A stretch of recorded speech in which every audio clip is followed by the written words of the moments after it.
Was what website platform should you get when you are considering a new website? Well, that's frankly the least important question that you need to ask.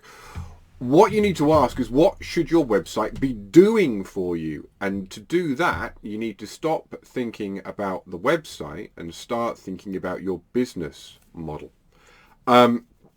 In order to work out what your website does, you need to know what your business model is, how and what you are selling, and thus work out what the process somebody needs to go through on your website is in order to lead them from visitor to interested party, direct buyer if it happens to be a shop, someone who joins if it happens to be a membership website, so on and so forth.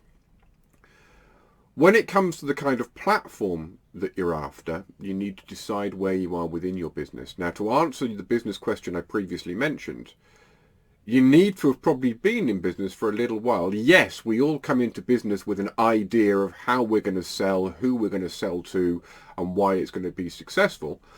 And then we discover after a period of time that what we thought we were going to sell might not be the product or service that's actually become most popular. The people we thought we were going to sell it to might not have turned out to be our target market, and so on. So when you first start business, perhaps a consideration as to what website platform you should get is one that doesn't cost you a lot of money, because you're going to be changing it once you've worked out what your business actually does. Get yourself an online presence, spend very little money on it. If you're looking to get your website out there through search engine optimization and marketing and through things like AdWords, then whatever level your website is, the money you spend on your website is likely to be a fraction of what you spend on the advertising. So certainly in those early stages, don't spend a great deal of money on it. And when you have worked all of that out, then you get to the stage of talking to developers. Remember that we are all lazy buggers, and we will all have systems that we are biased towards because it's the system we know the best. I'm exactly the same as everybody else. I use a system called CMS Made Simple, and I know it really well. I could do loads in it, but it makes me less likely to look for other platforms.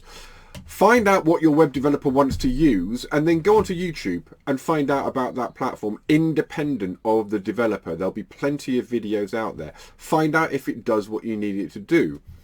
You're probably going to want a content management system, but be realistic. Don't get a content management system if you know full well that you can't be asked to update your own content. You're going to be passing it back to the web developer. Get something you're actually going to use. Don't waste money on something that you think you're going to use when you're thinking about your better self, who isn't actually you. Always get 3 quotes.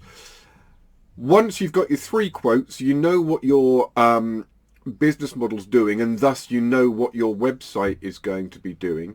Then think a little bit deeper about the path you want your visitors to take. Where do they start? What's the journey they go through on that website, and where do they end up to turn into that interested party?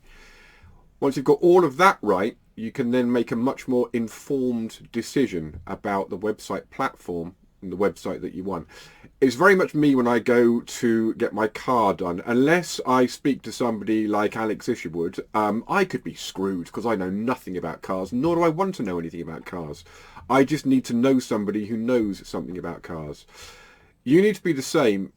Either come from an informed viewpoint with your website, or speak to somebody who will give you free advice from an informed viewpoint, so that you buy from a position of power.